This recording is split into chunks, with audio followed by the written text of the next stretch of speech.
ఇది GK builders వారి కెసా Grande. వీళ్ళ ఫ్లాట్స్ ఎంత అందంగా ఉన్నాయంటే ఈ వీడియో తీస్తున్న నేనే కిచెన్ వీడియో తీయడం మర్చిపోయాను. ఇది ఒక స్మార్ట్ లాక్. ఇప్పుడు మనం చూస్తున్న ఈ 3 BHK ఫ్లాట్ 2187 SFT. ఇందులో మనకి carpet area 1473 SFT, external wall area 118 SFT, balcony and wash area 131 SFT and common areas 465 SFT. ఈ డ్రాయింగ్ అండ్ లివింగ్ రూమ్స్ ఎంత పెద్దగా ఉన్నాయంటే ఇందులో క్రికెట్ ఆడుకోవచ్చేమో అనిపిస్తుంది. మాస్టర్ బెడ్రూమ్ కూడా చాలా స్పేషియస్ గా ఉంటుంది. 16 feet into 12 feet dimensions with attached toilet of 10 feet into 5 feet dimensions. ఇక మనం రెండో బెడ్రూమ్ కి వెళ్తే 12 feet into 14 feet dimensions with an attached toilet of 8 into 5 feet dimensions. The third bedroom is 12 into 12 feet dimensions. The third toilet is common toilet. Attached toilet కాదన్నమాట third bedroom కి.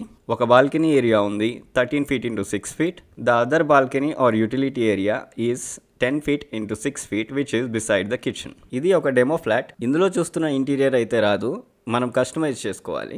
మీరు ఫ్లాట్ని చూస్తూ ఉండండి, నేను ఎమ్యూనిటీస్ చెప్తాను. Club house, kids play area, multipurpose hall, park, seating area, library, indoor games, convenience store, gym, ATM, salon or spa, swimming pool, ఈ game zone, theatre, laundry area, ఇవన్నీ మనం వద్దన్నా ఇస్తారు. ఇంకా డీటెయిల్గా ఈ classical European style living apartments గురించి ఒక వీడియో చేశాను, లింక్ డిస్క్రిప్షన్లోనే ఉంటుంది. ఇలాంటి వీడియోస్ ఇంకా చూడాలనుకుంటే మీకేం చేయాలో తెలుసు. Thank you for watching.